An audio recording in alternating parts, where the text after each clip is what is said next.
So are the slide visible? Yes, sir. Yes, sir. Okay, good. Yes, sir.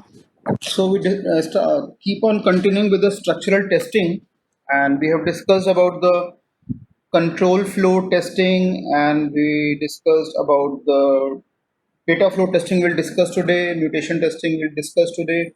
So let's start with the mutation testing first. So in a simple terminology, we say the process of changing a program is known as the mutation. So what do we mean by the change? Maybe it could be the change in the functionality, the way we write the method or the functions in a program. We can carry out the change in the lines of code, or it could be the change in the addition or the removal of the variables, or it could be the when we write the conditional statement like if condition, while, do while, for, switch case, carrying out a change in these portion or a part of the program where the loop is written. So any kind of the change which is introduced in a program, that is what the mutation testing aim is to find out, that what are these changes and at what line the changes have been done, and after the changes have been done, what could be the probable change in the expected output, because one we have got an observable output and one is the expected output in a program. Now if you look at the word mutation, it originates from the evolutionary computing. Anyone who has heard this mutation word earlier, and what does it mean? You can unmute yourself and say what does a mutation actually mean. Yes, Sir. sir. Yes, sir. Mutation. Change, sir. It's called change. Hello.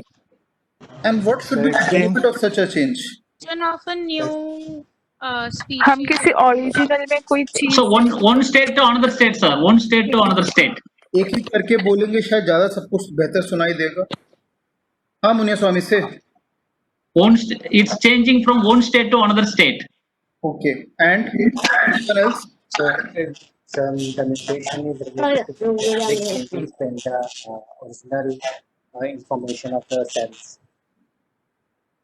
Okay. So biological. Yeah. It's actually. Yeah, बोलो. प्रवेश से. हाँ sir, mostly sir commonly use हो रहा है sir property mutation में. Property mutation means property के साथ कुछ भी चीज चेंजेस करना, चाहे ऑनरशिप चेंज करना वगैरह, गवर्नमेंट में ज्यादातर यूज हो रहा है. Right. And sir, it is used in bio-inspired computing algorithms also. जब हम उसमें fitness function calculate करते हैं तो like I have been working onto this in my dissertation. So mutation is basically one of those factors used over there for the population change. Perfect, Anjali. Bilkul bang on.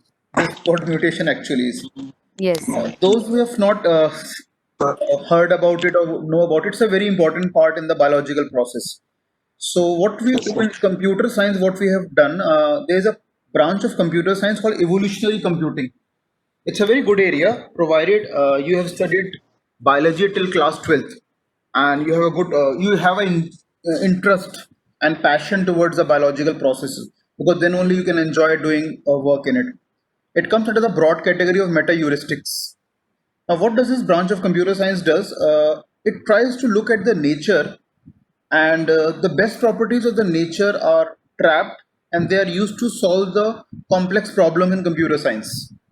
That is the underlying benchmark for this, and the underlying base theme for the evolutionary computing it is.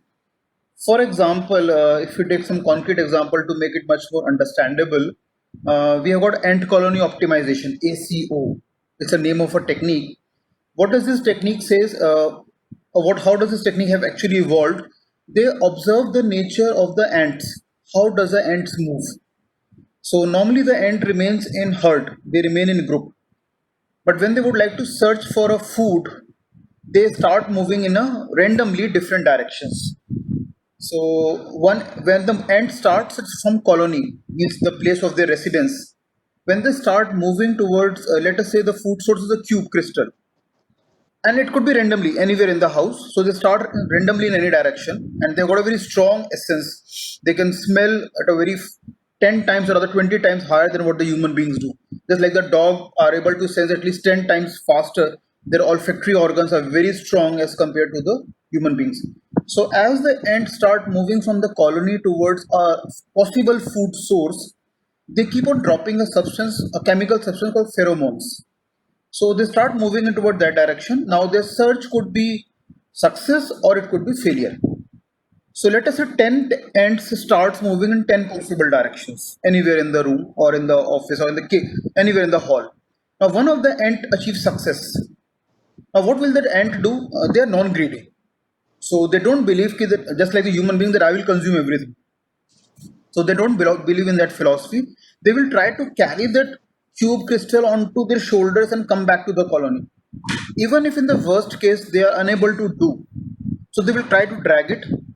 Still they are not able to do. They will try to reverse track path and try to come back to the colony because they have been depositing that substance of pheromones. So they are able to backtrack their path and are able to reach to the colony.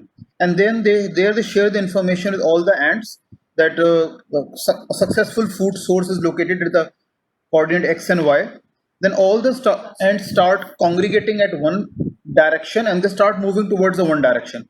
That is why if you see, we can always find a row or an ant moving in one possible direction because a successful story has been done. One of the ant has been able to find out a possible food source.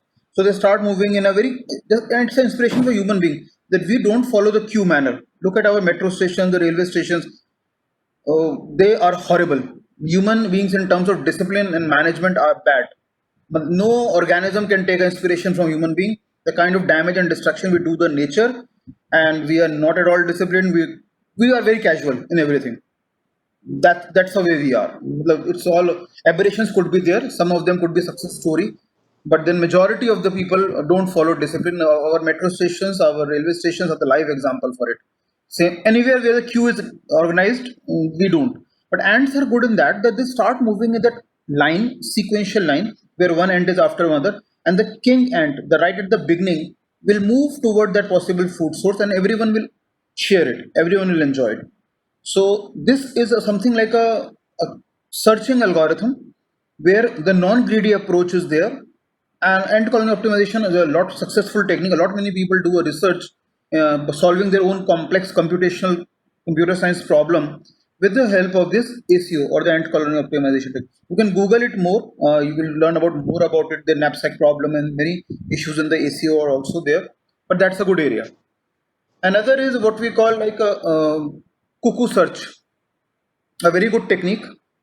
Now, if you look at the behavior and the nature of a cuckoo, what does it do? Once the reproduction process starts, it needs to lay the eggs. Now, cuckoo by and large never build their own nest. They reside in the nest of the other birds, and they will lay their egg in the nest of the other birds. And when these eggs will mature, the young saplings and the young kids that will come out, they will push the egg of they will push the eggs of the other bird whose nest in which they are residing in, and then they will take it their own, that this is my nest, because they are pushing the eggs of the native bird whose nest in which they are residing in, and they will try to take the control of that nest that does not belong to their own mother but that belongs to the other bird. If you would remember, this was also an example quoted in Three Idiots movie. When the principal comes to the hostel for the very first time and he shows the pen, thus I'm going to give this pen to the student of the year or something like that, and he gives the example of cookie search. He carries that nest with him. This is how the cuckoo actually works like. So this is also an approach similar to our greedy approach in computer science, and a non-sharing, non-distribution approach, because cuckoos are very aggressive. They try to control over the nest, so it's a greedy approach for solving the complex computational search-related problem. So they will always look out for the nest which have belong to the bird, which are very weak. So they never do the hard work of building their own nest, which I think human beings are very good in that. The first thing that a person comes to this earth is after he has earned the education, he wants to build the house. So human beings have the tendency of looking for a place of residence where they can have a food, house and shelter and everything. which earlier nomads were not able to do it. Inhabitants, they were keep on searching around the oceans, the rivers, the seas, the jungles, and everywhere. But now, modern day human being, that's the first thing we want to do. We want to have a concrete place of the residence where I can have my family members and everyone with me, which Cuckoo does not do. So Cuckoo search optimization technique is a very popular technique for solving complex computational problems due to the searching that follows the greedy approach. Then the other is also called particle swarm optimization. There is a whole lot of the evolutionary computing. Every technique has own plus, every technique has own minus. So I can, when you have the next semester dissertation work and you have an interest in biology, have a passion for all these things. It means if you remember the concepts of the phylums and the phloems or arthropoda, or then echinodermata and all the phylum, and you still enjoy learning ribosomes and all those parametions. So you can adopt your biological search technique for solving your problems in the dissertation, and there's a good the acceptability of these research papers is very good because you are using something different. And there's also go for cross discipline, that not only you are taking the best of the computer science to solve your problems, you're also taking the best of the other branches to solve your complex computational computer science problems. Then coming back to the mutation, there's a field called genetic algorithm, what we call GA. Now this is a technique that uses the mutation phenomena. What does this technique say? Initially, I have a problem. Now as a developer, as a programmer, as a system analyst, I should know the possible set of solutions to that particular problem. So that is a possible set, which could be a huge subset of problems. We call it the initial population, IP. Then it could be number could be very large, ranging from 100 to 200 to 300 set of problems. Then we devise a function called fitness function. A fitness function again need to be based on some criteria or algorithm wherein I can think of that I need to filter down. So on what basis I should need to filter down? So that criteria of filtration becomes essence of my fitness function. For example, if I take I also work with as a consultant for a few companies and for their interviews, etc. I keep on going there. My specialization, you all know, is Java and advanced Java. So I need to identify the programmers who are good in Java. Now we know it's a huge, Indian search market is a very big, and for a single even 10 vacancies, we get 1,000 applications. And everyone say, I know Java, I know Java, I know Java. Now how should I filter that who are the person who actually know Java? First thing, if let's say of the 10 of them says they are Java certified programmers, JCP. So that becomes one of the fitness function criteria. Okay, that these are the people who have clear certification exam of Java programming language. So I will immediately identify, shortlist 10 of those applications because they claim, and not only they claim, they have a certificate. So they have actually worked hard and they are very crystal clear about the Java concept. So even if I'm going for hiring for Kotlin, because Kotlin is again based on Java and IntelliJ, we do the programming, majority of the concepts come from Java, though they have their own concepts also. For example, inheritance, they don't use extend, they start with calling. So many of the things have got changed. Even Android you have working on Android, you must have a good knowledge of Java because it becomes very handy. So that identification of 10 applications based on the JCP certification becomes one of the criteria for fitness function. That yes, these people have a good knowledge of Java. Another could be how many projects on which they have worked on, how many SDLCs they have gone through in the last so many years. So if they claim they have worked on 2 SDLC, they have claimed they have worked on 3 SDLC based on Java and advanced Java philosophy, the J2EE and the J2SC edition. Again, that becomes one of the criteria for the fitness function. So again, coming to the solid core point, that if I want to do something in my dissertation or in PhD and taking evolutionary computing as a benchmark, this is helpful to me, and provided again I have a good knowledge of biology, because biology till 12th if you have studied, it becomes very easy to understand these things and apply them to solve your own problems. So I will identify the fitness function and then freeze the fitness function. I will not change the fitness function again and again.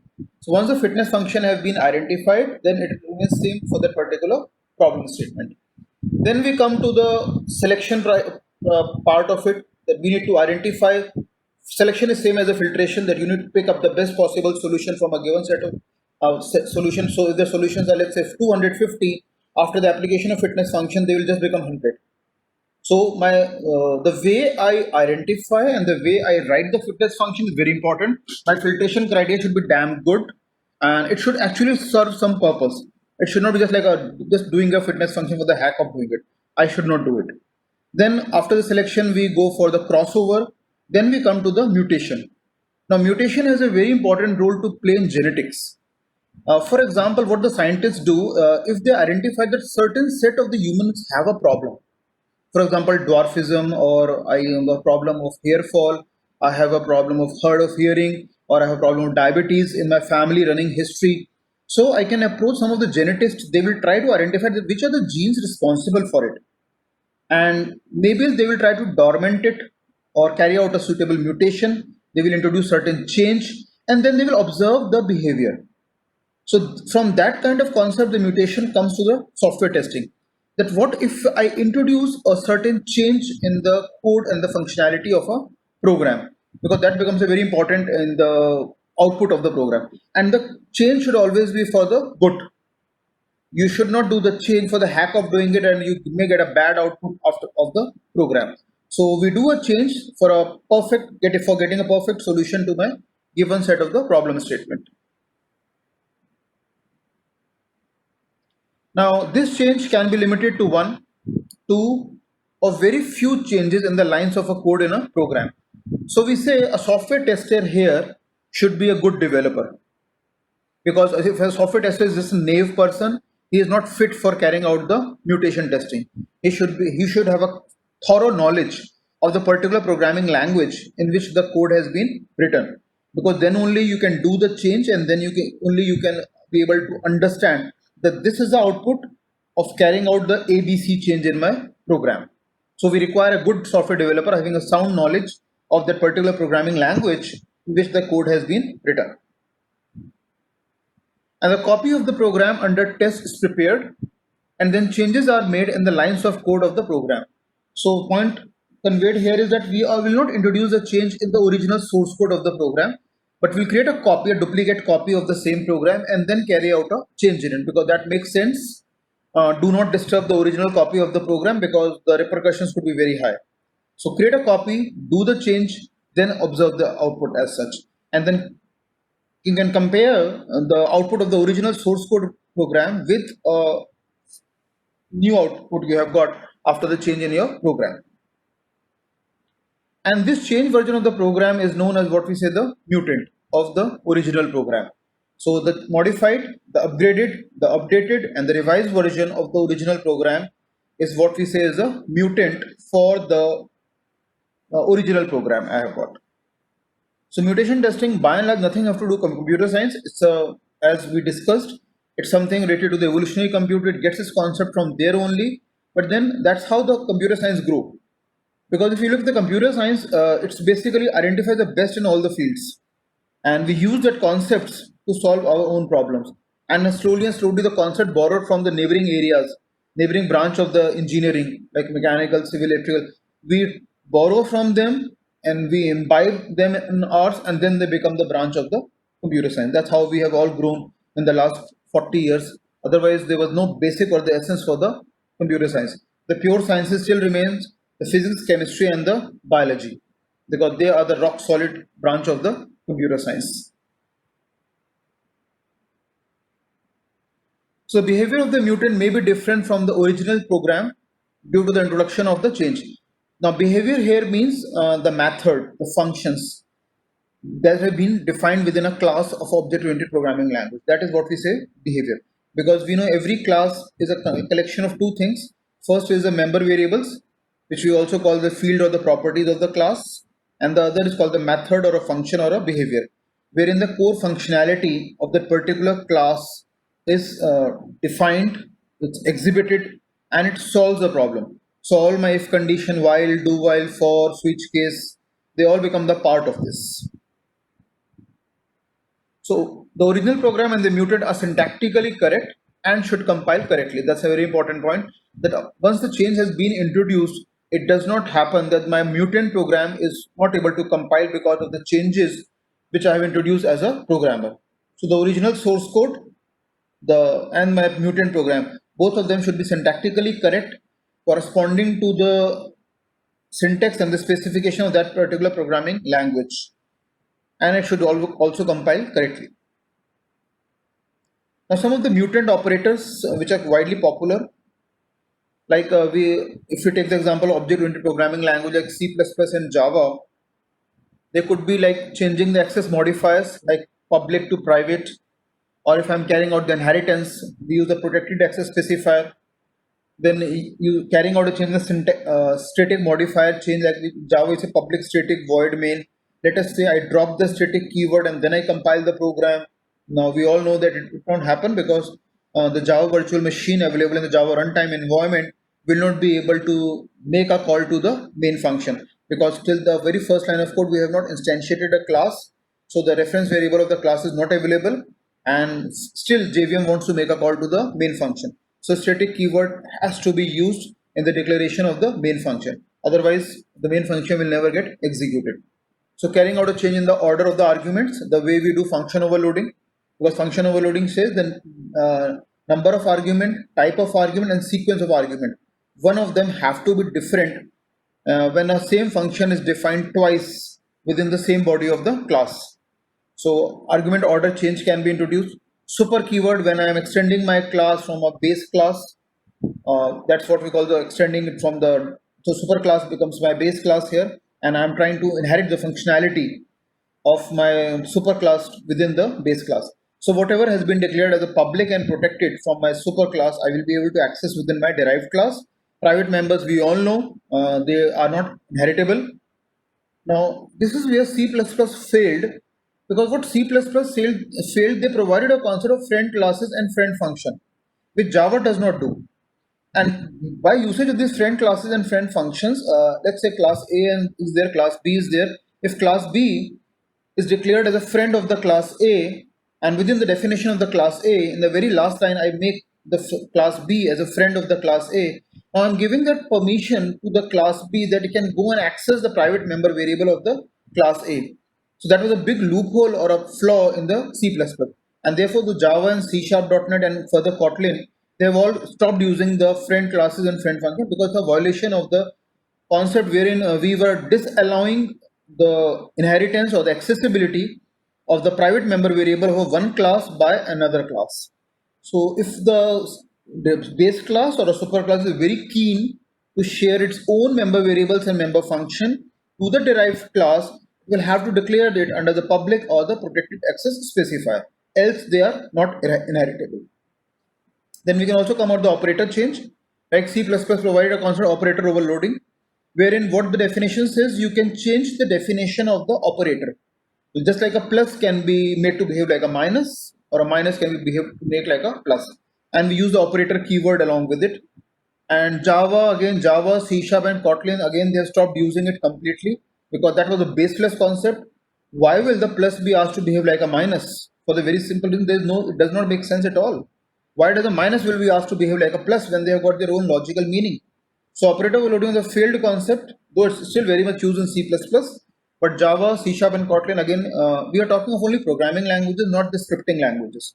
So scripting language, they are apart. So we are not talking compiler-driven programming languages. So they have stopped using altogether the operator overloading. Any operand change by numeric value, again that we can introduce a change. Now we all know all the data types, all the variables which we declare along with the data types have their specified range. For example, if I declare 2-byte variable, that 2 byte means 16 bits. So maximum value range it is possible is -2⁻16 -1 to 2⁻16 -1 -1. Same way when I go for a declaration of variable with an integer having 4 bytes, that means 32 bits. So -2⁻32 to 2⁻32 -1 -1. Now that is the range of value. So it may happen that I introduce a change if a variable is declared of 2 byte and I'm putting a value which is higher than the range. So again, we'll have a problem. The variable cannot accommodate that particular value. So -32767 to 32767. That's a possibility. If I'm putting the value more than this, then yes, I'm committing a mistake. So mutation has to be done very thoughtfully. It should not be a very blind mutation that just for the heck of doing, we are carrying out a mutation testing. Any other change we can introduce in a structure of a program? You can unmute yourself and say. Any suggestion else?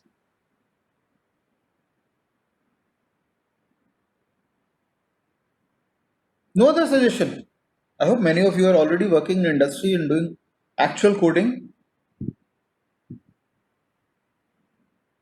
Sir Yeah. Data Yeah. Change कर सकते हैं हम Say. Sir data type change कर सकते हैं जैसे string को integer में पार्स कर सकते हैं Yeah, we can जो fit it with the type data types. Absolutely, char, int, byte, boolean, float. So many data types are there. We can fiddle with them for carrying out the change mutation. Anything else?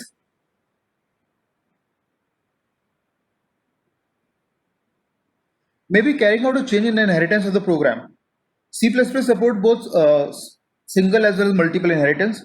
Java does not support multiple inheritance. So does the Kotlin and Java. They also, C# they also does not support the multiple inheritance. So yes, I can carry out a change in the inheritance part.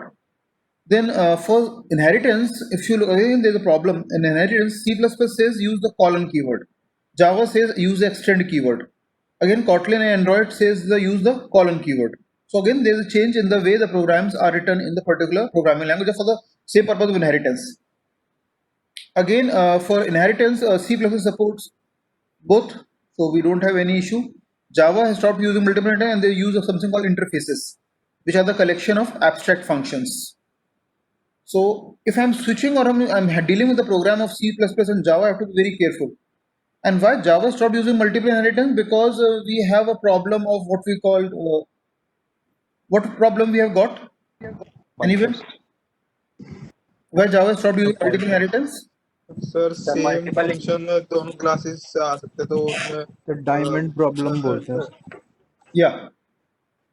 So what was the solution the C++ did? They used the concept of the virtual. So you've got virtual classes, virtual function, pure virtual function. They came up with a solution. Because when you're inheriting a same class via the multiple path from the base class, the multiple copies of the base class members are created in the derived classes. And that creates ambiguity. When I'm calling a member function of the base class with the help of the reference variable of the derived class. So we have got two copies of the base class members as well as function within the derived class. So C++ did try to solve this problem, but Java stopped using it completely. They came up with the concept of all the interfaces, which are all the collection of the abstract functions. But again, we have also got abstract classes. But again, the difference goes abstract classes have both the abstract function as well as concrete functions. Whereas interfaces have only got the abstract function. Abstract means function declaration is there, the definition is missing, and for the programmer that he will override the functions available in the interface and then he will provide his own code. So what I have to do as a Java programmer, public class name implements and then the name of the corresponding interface, which I would like to access within my particular class. And the good thing is that I can implement as many interfaces within my Java. The range is up to 255, but that's a very huge range. We don't need to go to 55 also till that. But yes, interfaces can easily be implemented with the Java. So again, I need to identify which is the particular programming language I'm doing and how does I'm carrying out a mutation testing. Another example could be for example, in inheritance, I do not want my variable to be changed. If I'm declaring a variable in a base class, I need to declare with a final keyword. That means this variable, the value of this variable is final, and it should not be redefined within the subsequent derived classes. Now that is something which is there in Java. What Kotlin and Android did, they came up with something called var and val, which are constant in nature. So again, programming language is all these testing are very, very dependent upon the particular underlying programming language in which I'm writing the test cases. And that becomes a huge challenge for the tester also, that he should be very comfortable and confident in a particular programming language of the program of which he's testing on. Because if you don't have a sound knowledge, then again you will have a problem in understanding the core concept.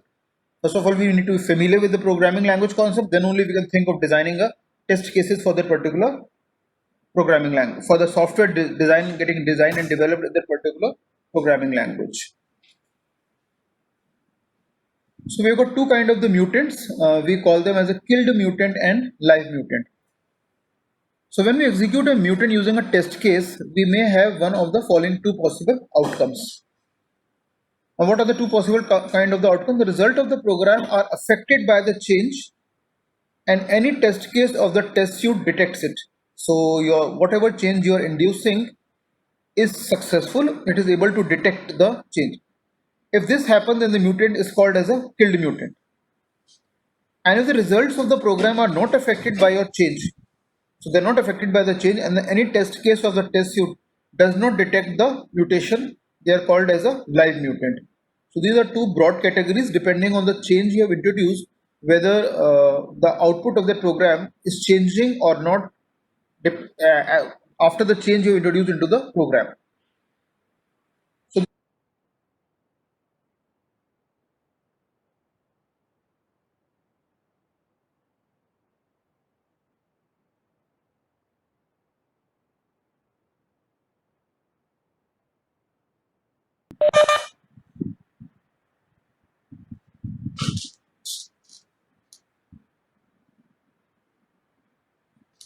So there are two possible mutants which we have discussed. One is the live mutant and the other is a killed mutant.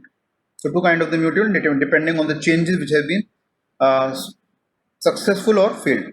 So the result of the program are not affected by the change, and any test case of the test suite does not detect the mutation, we call it as a live mutant. That's a term which we need to remember when we are solving a problem, that whether our change is introducing, whatever lines of change we are introducing within a program, does it affect the output of the program or not. So we have also a term called mutation score, which depends upon the identification of the killed and the live mutant in our program. So as the definition says, it is associated with the test suite, and it is normally calculated as number of mutant killed divided by total number of mutants in a program. So in the numerator goes the number of mutants which have been killed, and what are the total number of mutants which have been introduced by the software tester. Now the total number of mutant is equal to the number of killed mutant plus the number of live mutant, and that holds true. The total number of mutant is always be equal to the sum of both the live mutant as well as the killed mutant. So what are killed? Where the output or the result of the program is not affected, and what are live? Rather other way around. For the live it is not affected, and for the killed it is affected. So NA holds for the live mutant, right? So total number of mutant will always be equal to the number of killed mutant plus the number of the live mutants which have been introduced in the program. And the mutation score measures how sensitive the program is to the changes and how accurate the test suite is. So when we'll divide it, we'll obtain a value, and that value will always come in the range of the 0 and 1. So that mutation score, this score will help us to identify that how sensitive the program is to the changes which we are introducing. Another change could be like in the form of the try and catch.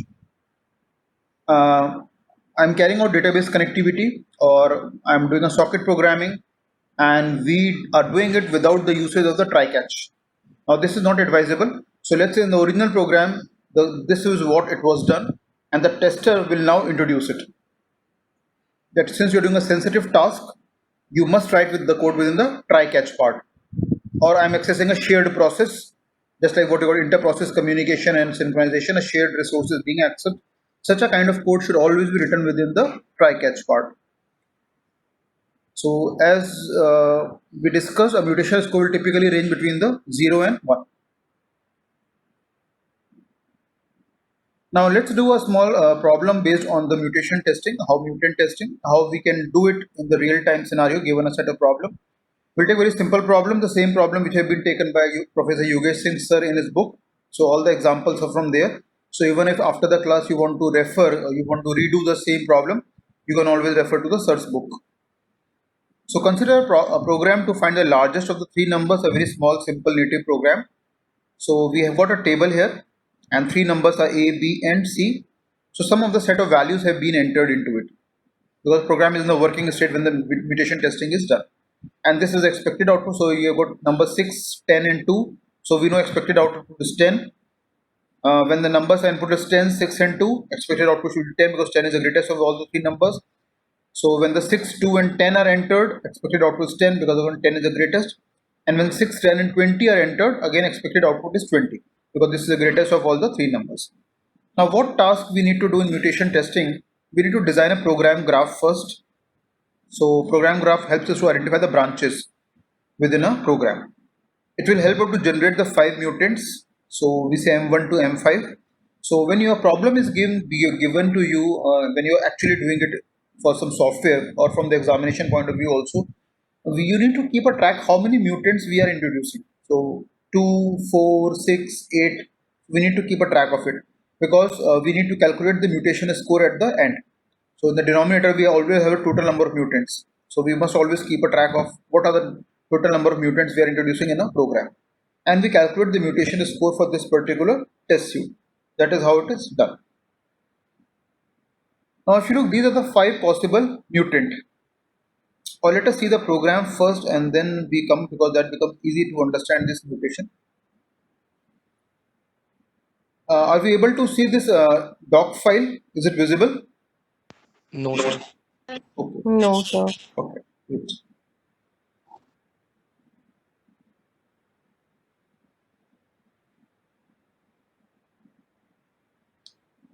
Now, Yes, sir. fine. Yes, sir. Yes, sir. So it's the same program. The objective is same, to find out the largest of the 3 numbers. So the code and the program graph is thereafter computed. Now, as discussed in the last class also, when we include the header files or when we import the packages or when we use the namespaces, we do not number those lines.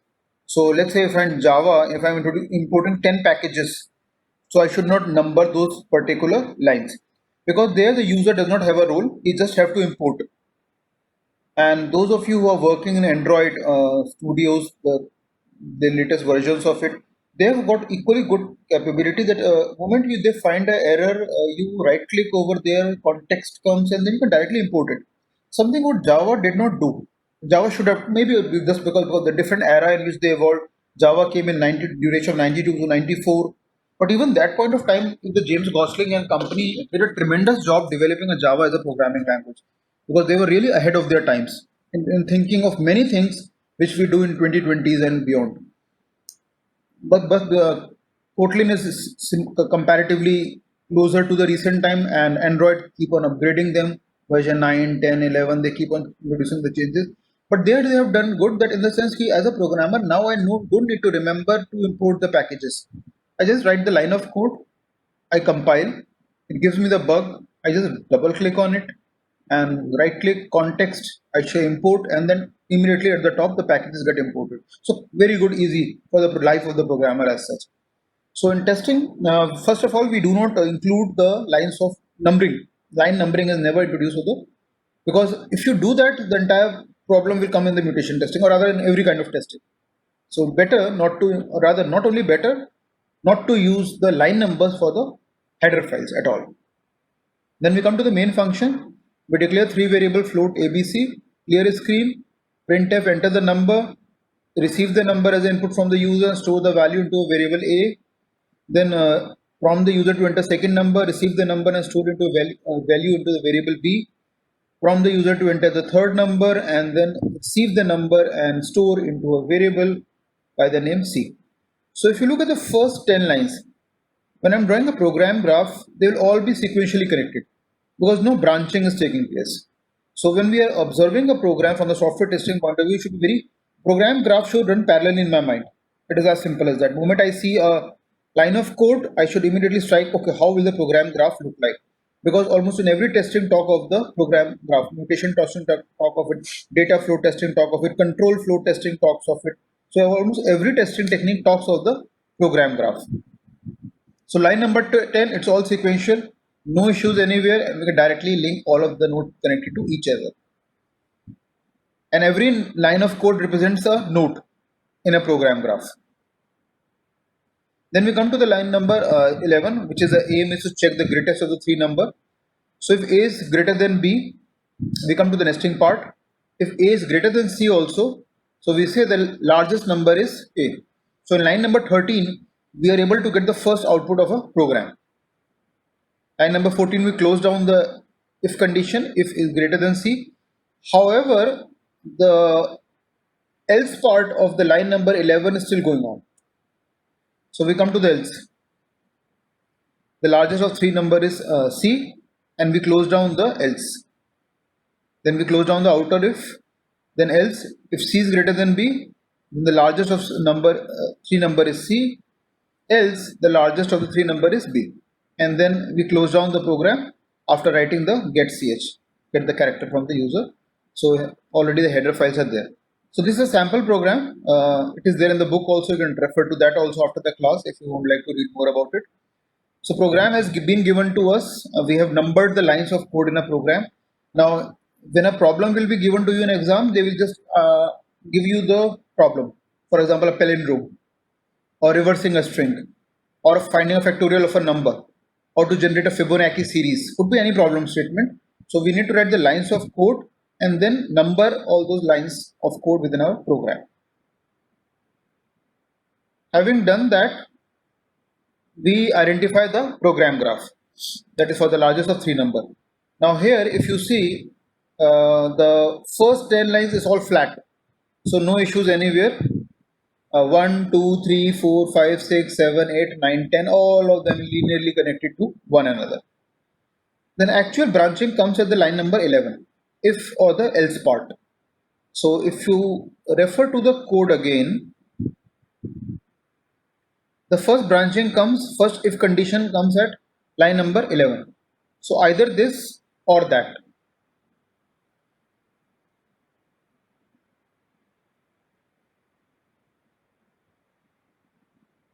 So if part goes to the node number 12, else part go to the node number 19. So within the 12, we have further branches. Either we go 13, 14, and then or 15, 16, 17, converging to the 18, the line numbers, which have been represented by the node here. Or we take the else part, we go to the node number 19, we come to the node number 20, and then again branching happens. Either we go to the node number 21, 22, or we go to the path adopted by the node number 23, 24, and 25. And then we converge to reach to line number 27. And then finally at 28, we can see we have got the get ch. 27 is output. 27 is the get ch, and 27 actually program, and 28 is moved the closure part, where the entire program gets closed. So this is how the typical program graph for finding the three number look like. So make sure we do enough practice for a different program like reversing a string, palindrome, Fibonacci series, Armstrong number, factorial of a number, so that we don't have any problem on the day when we are actually asked to write it in the exam. So if you're something hands-on are already there, it becomes quick and easy to write the lines of code as well as draw the program graph for it. That is the first task to be done in the mutation testing. Now second task involves carrying out a changes.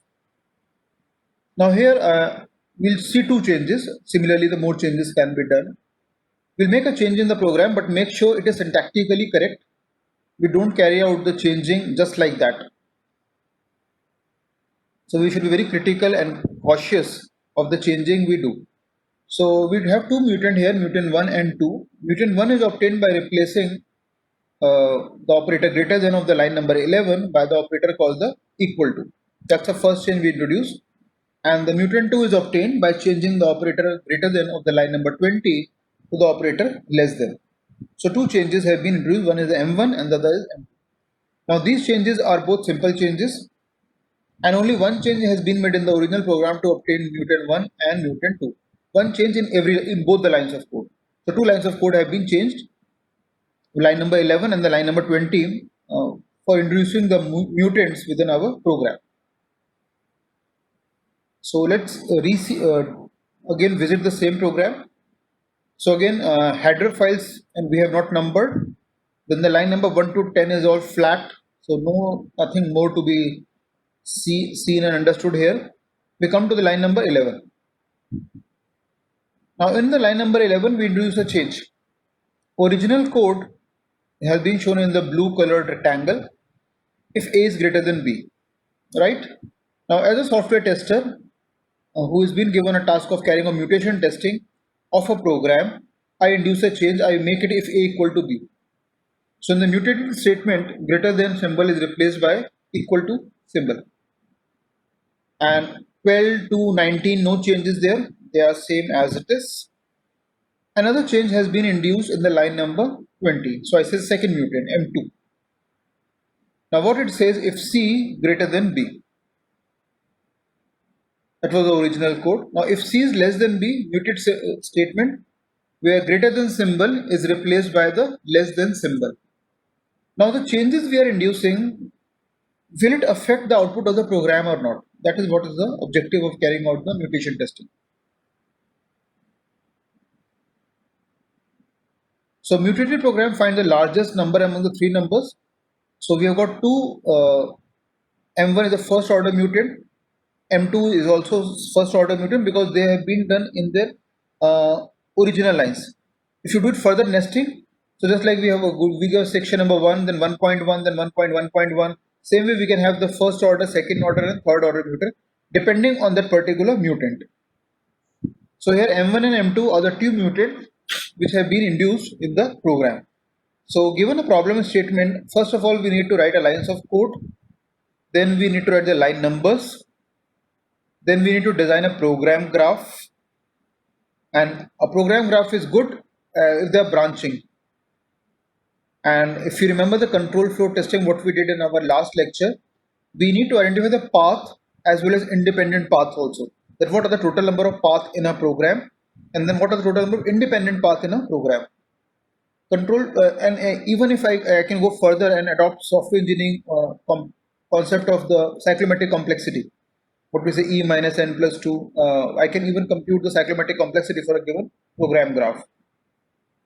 For a mutation testing, once we have designed the program graph, now we need to induce mutants and then need to identify the lines of code where mutation will be induced. So when you do it at your own end, do it in the same manner as I am showing here, because that's how the normal specification mutation testing goes. In the mutant program, the revised program, you need to identify the lines of code, and better to show it with a different color pen or pencil, whatever you use it, that what was the original code and what is a new mutant you are inducing in your program, so that the person who is evaluating it can come to know, okay, this was the original program and this is the line of code you have changed it. Then you need to identify that how many mutants you need to induce in a program. So the problem statement will clearly say induce 2 mutants or 4 mutants or 6 mutants or 8 mutants to show the effect on the program. And then we need to compute the mutation score. And mutation score, if you remember in the slide which we have seen, total number of killed mutants divided by total number of mutants induced in a program. So we identify the killed as well as the live mutant. So total number of mutant is always summation of both the killed as well as live mutant. And the live are one for which the program does not, no affected change are there in the program. It does not affect the output of a program, that we say are the live mutant. So we need to identify the killed as well as live mutant, and then we carry out the computation of mutation score. That is the approach commonly adopted in the mutation testing. So here these are the different order mutants we compute. So back मुझे to our, question था yeah, जी say मुझे पूछना था कि जैसे हमने तो ये लॉजिक में चेंज कर दिया ना, बट अभी जब हम पहले वो वाला देख रहे थे जो आपने 10 और 20 वाला ग्राफ दिखाया था, ठीक है, उसके अंदर तो हम सिर्फ टेस्ट डेटा चेंज कर रहे थे ना, और इसमें हमने लॉजिक में चेंज कर दिया, तो टेस्टिंग में हमारे पास मतलब कोड का एक्सेस तो इतना फ्रीक्वेंट होता नहीं है, तो मतलब लॉजिक में चेंज करना कोड की एक्सेसिबिलिटी अगर है तभी हम इसे कर पाएंगे. That's a very prerequisite for this mutation testing, that the entire code of the particular class, अगर मैं object oriented programming में if I'm developing a software, so if I've got access to the complete code of the particular program, then only I can apply the mutation testing. अगर code हमारा code snippets में available है, कुछ modules में available है, तब नहीं हो पाएगा. ये तो कंप्लीट सेट, बिकॉज आपको आउटपुट भी ऑब्जर्व करना है, तो आउटपुट का तभी हो पाएगा जब कंप्लीट एक्सेस मिल पाएगी उस पर्टिकुलर क्लास की जिसके अंदर कोड लिखा गया. हाफ बेक्ड कोड और मतलब डिपेंडेंट कोड वो नहीं, उस पर वर्क नहीं कर पाएगा. अब बोलो से कोड चेंज मतलब इतना प्रोमिनेंट होगा टेस्टिंग के मतलब प्रोस्पेक्ट से. It depends upon this particular SDLC पे if I am working on, उस पे बहुत सारी टेस्टिंग टेक्निक है, because we have to see So many testing techniques we have discussed in the past. We started with the acceptance, we come with the alpha testing, then we come to the beta testing, फिर हम functional testing में आए. Functional testing में भी 4 तरह की testing हम लोगों ने पढ़ी. Boundary value analysis, cause effect graphic technique, then we have got decision table testing technique, then we have got equivalence class testing technique. अब हम structural testing कर रहे हैं तो इसके अंदर control flow testing technique, then slice based testing technique, then mutation testing we are doing right now, then we got data flow testing technique. So depending on, अब ये एक डिसीजन है जो मुझे as a head of the team लेना है या testing team के हेड को लेना है कि गिवन जो प्रॉब्लम स्टेटमेंट है इसको सॉल्व करने की कोशिश की जा रही है, उसके लिए टेस्ट केसेस डिजाइन करें किस टेस्टिंग टेक्निक से, बिकॉज हर टेस्टिंग टेक्निक का ऑब्जेक्टिव और फंक्शन अलग है. For example what we are discussing right now, functional testing technique domain, ये टेस्टिंग टेक्निक डोमेन कहती है कि आप सिर्फ lines of code, variables, functions, इस पे पूरी तरह कॉन्सेंट्रेट करिए. That's for the objective of the structural testing. Functional testing ने हमसे क्या कहा कि आप लाइंस ऑफ कोड को इग्नोर करो, आप overall behaviour of the program पे वर्क करो, मतलब overall functionality of the program पे वर्क करो, and not to the nitty gritties of this structural testing technique. For example again if we just recap भी कर लेते हैं इस बहाने, बाकी सबको भी रिफ्रेश हो जाएगा. It is good. Like what we see in the functional testing, पहली आई थी हमारी बाउंड्री वैल्यू एनालिसिस. उसने लाइंस ऑफ कोड पे कुछ नहीं कहा. व्हाट इट सेज कि आप एक मैक्स नंबर आइडेंटिफाई करो, एक मिन नंबर आइडेंटिफाई करो, देन यू हैव मिन +1, the max -1 and the average. कहीं कुछ लाइंस ऑफ कोड पे नहीं गए वो ना. उन्होंने ये कहा कि आपको कितना portion of the program available है for carrying out the testing, but they believed कि आपके पास पूरी रेंज ऑफ वैल्यूज अवेलेबल है, आप उस पर टेस्टिंग करके देख लोगे. तो boundary value successful and successful doing a task. Cause effect drafting technique की क्या कहा कि आप कॉजेज आइडेंटिफाई कर लीजिए, आप इफेक्ट आइडेंटिफाई कर लीजिए. So causes भी उन्होंने they gave us their own set of the notations, just like what we have got the and, or, not, identity. So these are different causes they identified, and then they also use certain constraint, like we have got an exclusive constraint, the inclusive constraint. Then there was a require constraint. Then one and only one constraint was there, and we also took that example of politicians in our last class, which I think I don't know how many of you were there or not. I hope some of you were able to do it also. Path was shown the output, and so the Lalit. So where if the citizen want to become a politician, there were two ways. Either he contests the Lok Sabha election or the Rajya Sabha elections. If he wins the Lok Sabha elections, then he becomes the member of parliament. If he does not win the Lok Sabha election, he goes to a part of Rajya Sabha, where the members of parliament and the members of legislative assembly helps him to become the Rajya Sabha MP. If he becomes the MP, then and if he belongs to the ruling party, he has a chance of becoming a cabinet minister, or one of them can also head the government and become a prime minister. So we solved that using the cause effect graphic technique. Then we also what decision table testing technique. They design 2x2 table. Sir, real example finance minister for this. You have to speak again. I am not able to clearly listen. Please say again, Munia Swami. Sir, for this example, it is a person this also American, and he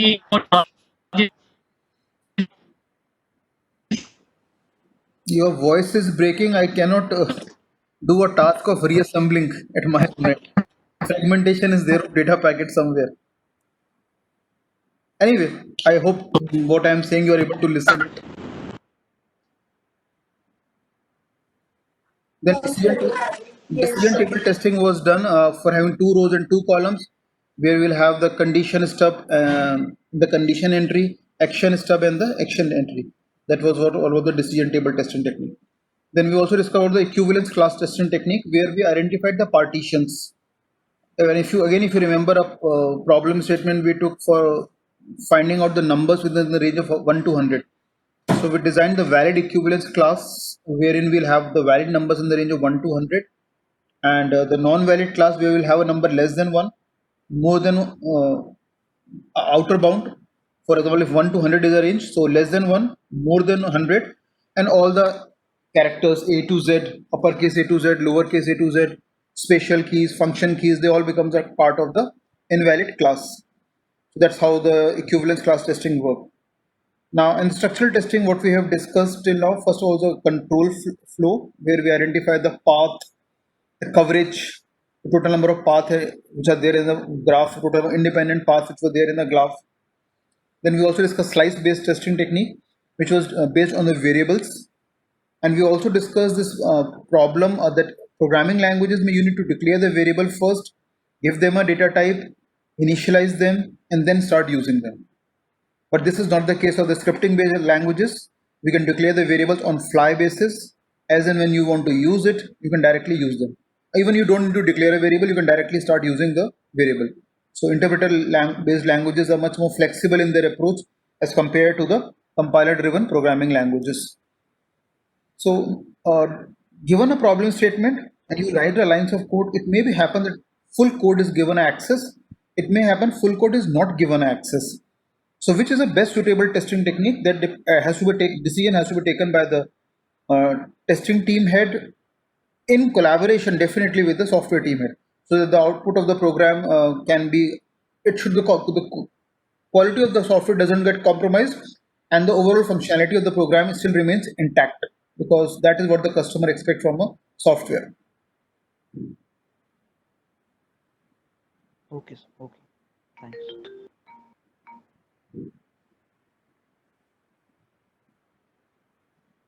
Sir, so mutation testing is the only testing in which we tweak the code directly instead of the test cases? Yeah, that is what I said in the beginning. A tester has to be a very good developer here. He must have a thorough knowledge, a sound knowledge of a particular programming language in which the software is getting developed. Okay, and usually, sir, we develop softwares using IDs. So ID Yes. takes into the counts from the beginning of the lines as soon as we import the packages or as soon as we start penning down the header files. Right. So during actual implementation, when we build the control graphs, we explicitly have to ignore, because this currently we are doing in pen and paper, and so that we can ignore the initial lines. We hadn't even marked those lines. But in Yes. real time scenarios, since we use web ID, so in that case, shall we consider those header files since the line counter has been placed No, we prefix to don't. them? We don't. Okay. Both Okay. with pen and paper and otherwise also we don't. And nowadays, Okay. we talk of the ID, like almost all the, if you write in a program in Java or C Sharp, Visual Studio is being Uh-huh. IntelliJ is used for Kotlin. Nowadays, IntelliSense compiler are good enough. The moment you are writing a line of code, they will tell ki whether variable has been declared at the top or not, whether you're using a Correct. used variable or not. So testing will not arise in those cases. The programmer, even if he is not concerned, that IntelliSense will tell him that, okay, you're using a variable which has not been declared, or it is being not being referenced, or the variable has been declared but is not being used. So Right. it also it too much depends upon the underlying programming language and the IDE which are being, because in IDEs they've already coded this part now. Something which was there academically earlier, now the development changes happening, the IDEs are getting much more smarter and active. So these things, IDEs take care of them, the IntelliSense feature of them takes care of all these things. So as a programmer, we are relieved of the job of keeping a track of all the things. So they're much more smarter. Even if you are referencing to some already used variable, you press dot, they will declare a list of variables which have been declared in a program and directly use them. You don't have to type Yeah, in they them of the auto variable. complete the code. Yes, Right. yes, auto feature is already there. So now the life of the program is much more easy because the IDs are getting much more smarter as well as active. So these are the tasks we need to do. First of all, we need to design a program graph, generate the mutant, and calculate the mutation score. So we carry on with the same problem. What we have seen in a doc file, program graph has to be written. Then the mutants have to be induced within a program. So these are the 5 mutants declared in a program. So M1 to M5. 2 we have already seen in the doc file how to do that. Similarly, we can induce more mutants. So column number 3 says line number on which the mutants have been introduced. So line number 11, 11, 12, 20 and 16. Then we need to identify the original line. So if A is greater than B, if A is greater than B, or if A is greater than C, if C is greater than B, and even in the printf statement, I can change the variable whose value is getting printed, as done in the line number 16 with the help of the mutant number 5. Now the modified line, how it will look like, original line in the line by 11 was A is greater than B, here we say if A is less than B. In the M2, if A is greater than B, here A is greater than B plus C. Then in the line number 12, with the induction of the mutant number 13, with the mutant number 3, on the line number 12, if A is greater than C, in the modified line we write A is less than C. Then for the M4, if C is greater than B, in the modified line we write if C is equal to B. And in the M5 is simple. Instead of printing a value of the variable C, we are printing the value of the variable B. So these are the possible 5 mutant which I thought of as a tester of carrying out the changes within a program. Now corresponding to these 5 mutant, we will have 5 mutant tables. Because when you induce M1, what will happen? When we induce M2, what will happen? When you induce M3, what will happen? When you induce M4, what will happen? And when you induce M5, what will happen? So the next thing here is about the identification of original line and modified line, which we have already seen. These are to be done depending upon on which line of line code we are inducing a change. So we need to remember it, and we need to take care of inducing a change, because ultimately at the end we need to compute the mutation score also. So the actual output is obtained by executing the mutants ranging from M1 to M5 as shown in the following 5 tables. So there are 5 mutants, so we'll have 5 tables. So we see actual output that will change when we introduce the first mutant M1.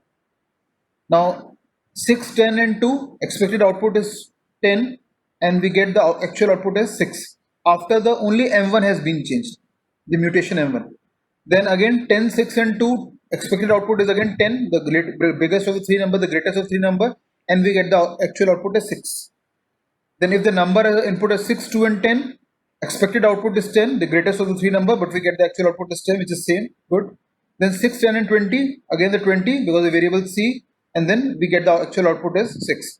So we can see here the first 2 output have a different actual output than the expected output as compared to the last 3 rows, the last 2 rows, the serial number 3 and serial number 4. Now this is a table I need to draw. Again, when I'm solving it on a pen paper mode, that after the M1, this is the changed behavior of my program. So I design a table corresponding to the changes which have been done with the help of the mutant M1, and the 2 last columns should always be there. Expected output that this should come rather, then actual output which is actually coming. So actual output which is getting induced in a program. Same way when we do the change with the help of the mutant M2. So what was our mutant M2? It was if A is greater than B, and we did the change in the line number 11. This was the original line, and the modified line is if A is greater than B plus C. So that becomes our new mutant, the M2, which has been induced in a program. So we can have a look at the actual output of the mutant M2. So again the numbers remain same, input numbers, they will not change because that is something that has been given to you. So you keep the same numbers, don't change the numbers A and B and C every now and then. So 6, 10 and 2 remains same. Expected output again is 10 because that is the greatest of 3 number, and the actual output obtained is 10. Line number 2, serial number 2, no change, it's a good output, same output. Serial number 3 again no change, and serial number 4 again no change. So we are able to get the actual output same as the expected output after the introduction of the mutant M2. Then we come to the third mutant, which is M3. The change has been done on line number 12. The original line was if A greater than C, and now the modified line is A less than C. Now we can have a look at the table which we obtain after the induction of the mutant M3. So we have got 4 again, 1, 2, 3, 4, and these are the inputs, same remain A, B, C. Then the serial number 1 we can see the output, and the expected and actual EA and AO remain same. In the serial number 2, the EAO and the AO get different. In the serial number 3, EAO and AO gets changed. In the serial number 4, EO and AO remain same. So that is a change introduced by the mutant M3. Then we come to the line number 20, where mutant number 4 has been induced. Original line was if C is greater than B, and modified line become if C equal to B. So we come to the fourth table of our problem statement. 1, 2, 3, 4 becomes serial number. So when a given problem statement is given to you, make sure we draw the corresponding mutant table for each and every M1, M2, M3 which are inducing in a program. So here in the line number 1 we can say they remain the same, line number 2 they remain the same, line number 3 they remain the same, and then line number 4 the change comes from the EO to the AO, 20 to 10. Same way, come to the mutant number M5, where we have made a change in the printf statement. B has been changed with C. So we get the expected output and the actual output. We can see in the serial number 3, we get a different output. Instead of 10, we get the output as 2. So that's how the 5 tables have been induced. Sir, one doubt here. Yeah. Sir, let's suppose we are on mutant number 3. We are drawing the table from mutant number 3. So at that times, whatever changes we did as a part of mutant 1 and mutant 2, we revoke them and then only standalone work on mutant 3, or we work in the conjunction, or we can work in conjunction as well, No, we have to work independently.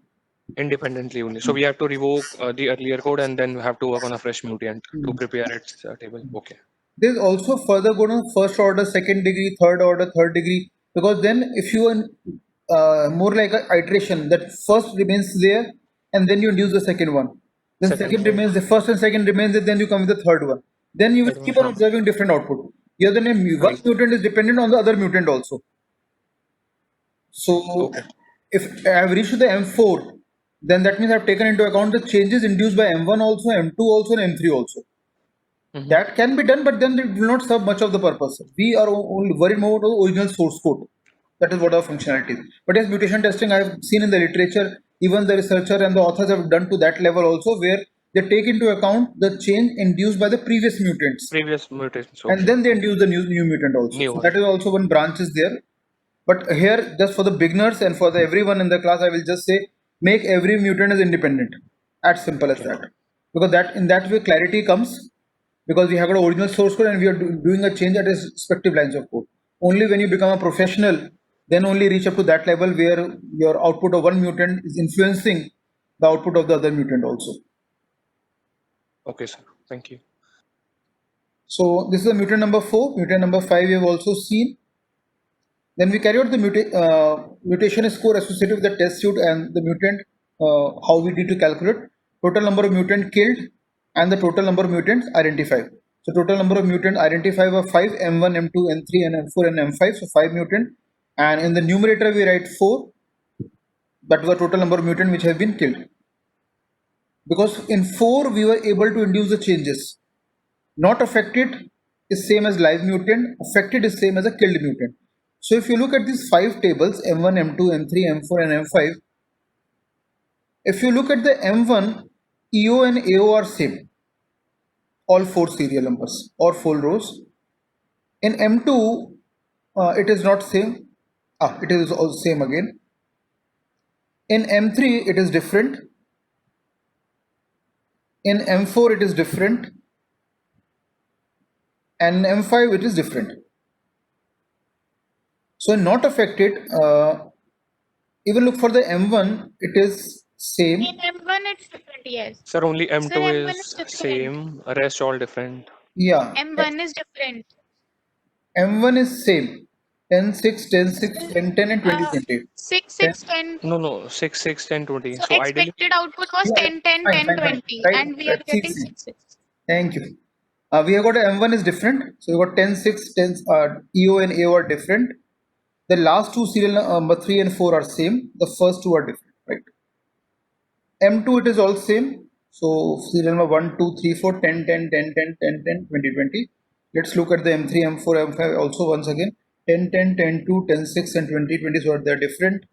So 10, 10, 10, 10, 10, 10, 20, 10 they are different. And then 10, 10, 10, 10, 10, 20, they are different. So the only one table we can see where everything is matching. EO and AO are matching with each other.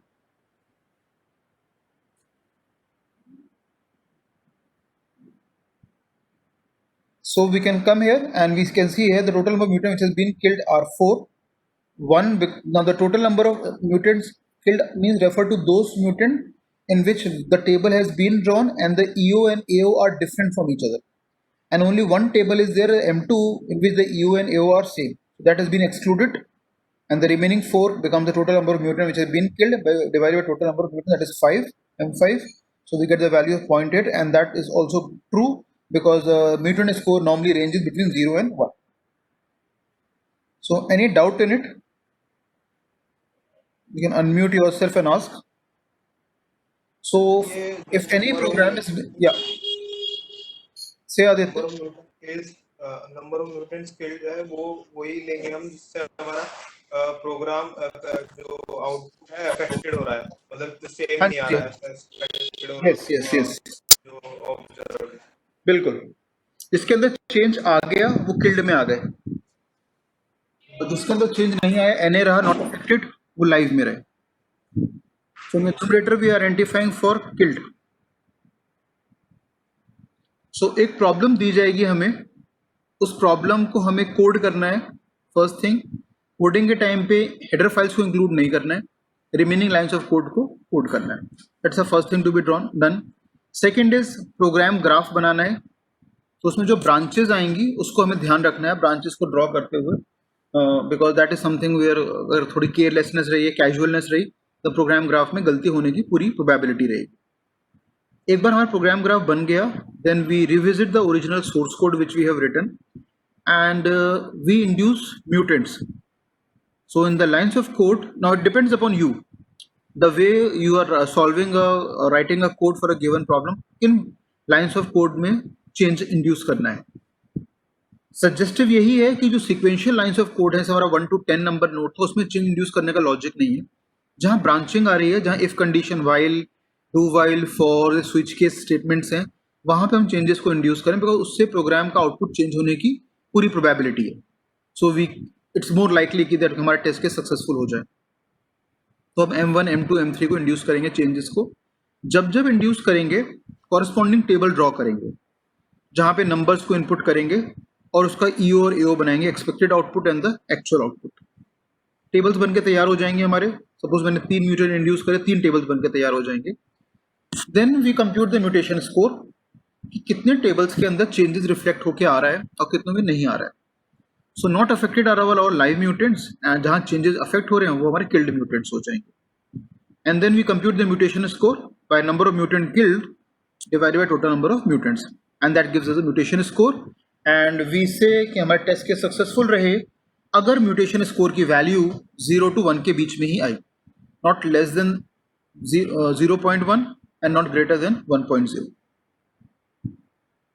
So if everything was all fine and well, let's do this assignment. It's a program which we discussed in the last class also. जहाँ पे हमने don't go the headline, the line number 1, we can ignore that, consider a program to find largest numbers. This is a program for the squaring. So line number 1, 2, 3, 4, 5, 6, they're all independent. So void main, curly braces, int A, B, C, declare the variable, carry out the x is equal to 0 and y is equal to 0, then clear the screen. We prompt the user to enter the 3 numbers, he input the 3 numbers. So scanf, %d, %d, %d, and we receive the values in the variable A, B, C. And then we applied the condition and we carry out a squaring of numbers. So if A is greater than B and if A is greater than C, so we say x is equal to A multiply A plus carrying out the summation after the product of the numbers. So A star A plus B star B. Then the 9 curly braces getting closed. If B is greater than C, then we carry out a subtraction. The value obtained by after the product of B is subtracted from the value which is obtained by the product of carrying out the product of the A. That's the result is stored in the variable Y.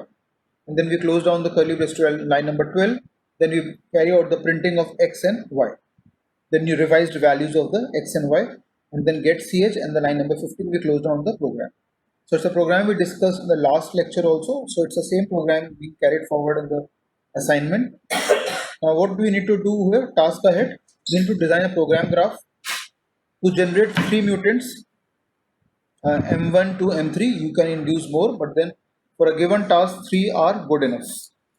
And then we calculate the mutation score based on the test suite.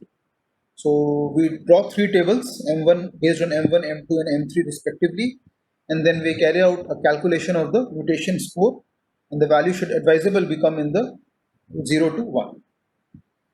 So it is 12:15 right now. 20 minutes should be good enough to do this. Yeah, say. So please, can you share a program again?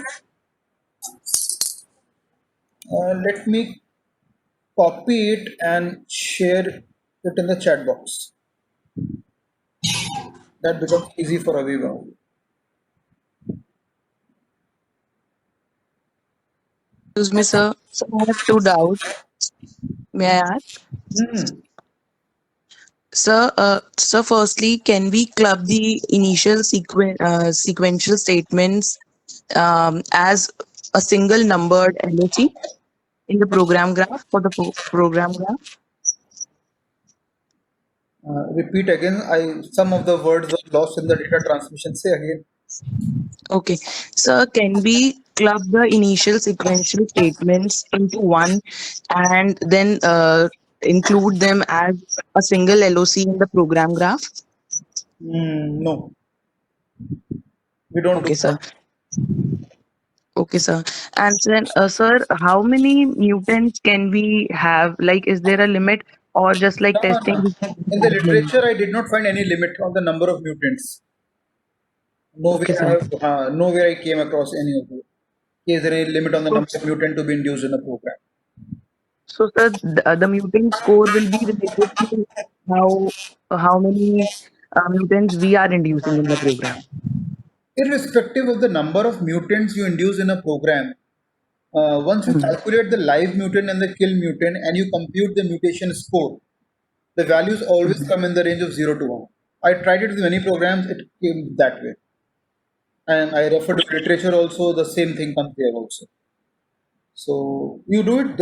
I shared the program in the chat box. Has everyone got the access to the chat box? Have you ever copied it? Got it? Yes or no? Yes, sir.